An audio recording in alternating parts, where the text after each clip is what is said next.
Satiné Alabé, Martial Dandinon, Serge Ovassa, Youssouf Assoba, Cédric Moutonji, Kiki David, Rachid Moumini, Tamimou Ouorou, Rabiou Sankamao, Mohamed Tidjani, Olivier Verdon, Matteo Arwenvi, Cécile Dalbeda, Dodo Doku, Prince Ricardo Dessou, Hassan, Rodrigue Kossi, Junior Olaïton, Stéphane Zessayon, David Caro Djichao, Jodel Dessou, Andreas Rontonji, Marcelin Coco, Steve Mounier et le 25e sur cette liste qui s'affiche sur l'écran de la salle de conférence de presse, c'est aussi Aïgou. Voilà donc la liste proposée par Guénoro. On va demander à Guénoro de s'asseoir. Il va s'asseoir. On va rallumer les lumières et désormais place à la conférence de presse de Guénoro. Coach, vous pouvez vous asseoir. Technicien, merci.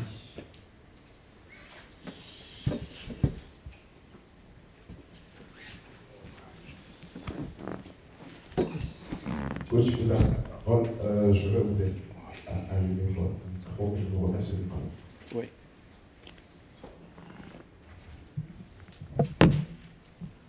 Bonjour à tous et merci d'être là aussi nombreux. Avant de commencer, vous venez d'avoir la liste. On reste sur un très bon match contre le Sénégal, mais malheureusement, il y a eu des victimes. Il y a eu 2 personnes qui sont décédées. Et avant de commencer à répondre à vos questions, j'aimerais avoir une petite pensée pour les familles et pour les 2 supporters qui ont perdu leur vie. Ça nous a beaucoup touchés, le staff et les joueurs. Et nous allons faire avec notre groupe, des joueurs et du staff, un geste pour les familles. Et lorsque tout le monde sera là ce week-end, lundi peut-être au plus tard, nous allons en parler et faire quelque chose dans le détail. Je ne peux pas vous dire ce qu'on va envisager de faire, mais on va faire un beau geste pour les familles et dédier le match que nous allons faire à Maputo, et j'espère gagner, justement à ces victimes et leurs familles. Voilà, j'attends vos questions. Je vais poser la première question. Étienne Yamalet. Voilà, bonjour coach. Récemment, vous avez dit que l'objectif principal c'est 2026, le mondial, et que vous ne vous attachez pas trop à cette Coupe d'Afrique des Nations de 2024. Est-ce qu'en temps les pensées, le défi, les discours ont changé? Il me semble ne pas avoir dit de ne pas m'intéresser à la qualification pour la prochaine Coupe d'Afrique des Nations. Je n'ai pas dit ça. J'ai dit que l'objectif principal restera la Coupe du Monde de 2026. C'est un rêve pour tout le pays, pour tous les joueurs. Pour avoir fait cette Coupe du Monde avec le Nigeria, j'aimerais bien en refaire une avec le Bénin. Voilà, ceci ne veut pas dire qu'on fait abstraction de la qualification pour la CAN. On a toujours envie, bien sûr, surtout que maintenant, on a encore, c'est un peu inespéré, après les 2 premières rencontres, que finalement, on a encore une finale à jouer. Donc c'est une opportunité qui est venue parce qu'on a fait 5 points et que l'adversaire n'en a que 7. Et du coup, en cas de victoire, on peut aller à la Côte d'Ivoire et on va tout faire pour y aller, évidemment. Et il n'est pas question de faire l'impasse sur ce match et de dire c'est un match de préparation pour les premiers matchs en Afrique du Sud que nous allons disputer au mois de novembre pour la Coupe du Monde. Non, on veut y aller et j'espère qu'avec cette liste, on aura les moyens pour y parvenir. Bonsoir, coach. Bonsoir. Bonsoir, coach. J'aimerais toujours vous sentir impartial dans la composition de votre liste. Mais là, j'aimerais savoir quelles sont les raisons qui fondent la convocation de Stéphane Tesson, puisque là, je ne vois pas son club. Saturné à la baie, depuis le début de la saison, je ne vois jamais son nom sur les feuilles de match de son club. Qu'est-ce qui justifie sa convocation? Est-ce qu'il n'y a plus de gardien de but en République du Bénin? Merci. Oui, la présence de Stéphane est justifiée par le fait qu'il a fait un programme d'entraînement très poussé sur le plan physique, avec un préparateur physique, avec des salles de gym, avec des courses. Et il a eu un programme qui lui a permis de rester en forme, de ne pas prendre du poids, de garder le rythme. Il a fait même des matchs avec des équipes différentes qui n'ont pas été publiées, mais il a fait quelques matchs avec des amis, on va dire.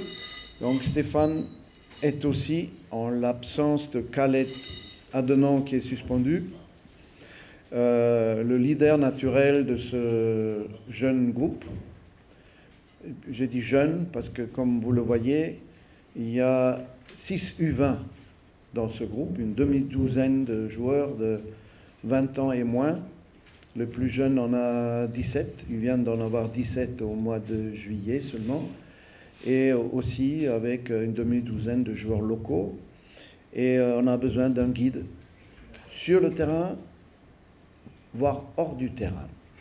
Il ne sera pas sur le terrain depuis le match, très probablement, mais il sera sur le banc de touche, où il pourra faire comme il avait fait ces derniers temps, c'est-à-dire avoir une bonne influence sur tout le monde, les jeunes, les moins jeunes, le staff, une présence qui est très appréciée par nous et qui a son importance pour le groupe. Donc Stéphane, nous sommes heureux qu'il soit toujours actif et très motivé. Il est en train de retrouver un club. Il y a encore des pays où on peut signer au-delà d'aujourd'hui, minuit. Ce n'est pas fini partout. Il y a des mercatos qui sont ouverts encore une semaine de plus, voire davantage. Donc il n'est pas du tout exclu pour lui de trouver un club. Et on le lui souhaite. Et pour tout le Bénin, je le souhaite aussi. Il a parlé de Saturné à la baie, la situation de Saturné à la baie. Là? Saturné à la baie. Oui. Le fait qu'il soit là? Eh bien, pourquoi il ne serait pas là? C'est notre gardien. On a besoin d'un gardien de but. Il ne joue pas dans son club. Et alors? Et on a d'autres qui ne jouent pas dans leur club non plus, hein, beaucoup, et qui sont là. Malheureusement, il n'y a pas de gardien de très haut niveau qui joue régulièrement dans son club. Vous connaissez le problème, vous suivez comme moi, peut-être pas comme moi, mais quand même un peu les événements. Les postes de gardien de but, c'est difficile parce qu'il n'y en a qu'un dans une équipe et qu'il se trouve qu'avec Dijon, il n'est plus titulaire, mais avec les prestations qu'il a eues avec nous ou avec tout simplement ses qualités, son talent, eh bien, il mérite toujours d'être là. Et s'il n'a pas fait de match de championnat, il a quand même fait des entraînements poussés tous les jours et qu'il a fait également quelques matchs d'entraînement, voire des matchs amicaux. Donc il n'est pas du tout exclu aussi que d'ici ce soir minuit ou dans un autre pays après le 31 août, qu'il puisse trouver un autre club et rejouer très vite. Donc il n'est pas question de condamner quelqu'un qui nous a donné satisfaction parce qu'il ne joue pas actuellement dans son club. Oui, coach, merci. Même si vous essayez de vous défendre par rapport aux joueurs qui ne jouent pas, qui n'ont même pas de club, je pense qu'on ne va pas encourager le fainéantisme. Maintenant, coach, vous allez me dire, j'ai vu celle-ci sur la liste, mais je ne vois pas Ange Thibodeau. La fatwa se poursuit. Déjà, je vous corrige un petit peu, si vous me permettez. Je n'ai pas besoin de me défendre. Je défends mes joueurs. C'est pas pareil. Et je le défendrai toujours. Alors, Chibozo n'a pas pour nous actuellement le niveau, ni l'attitude, ni les prestations, justement, alors qu'il ne joue pas. Vous dites que pourquoi il y en a un qui est là, qui ne joue pas, et là vous demandez pourquoi il y en a un qui n'est pas là alors qu'il ne joue pas aussi. Donc il faut être logique dans les questions. Il y a un choix à faire, il n'en fait pas partie, on va suivre son parcours.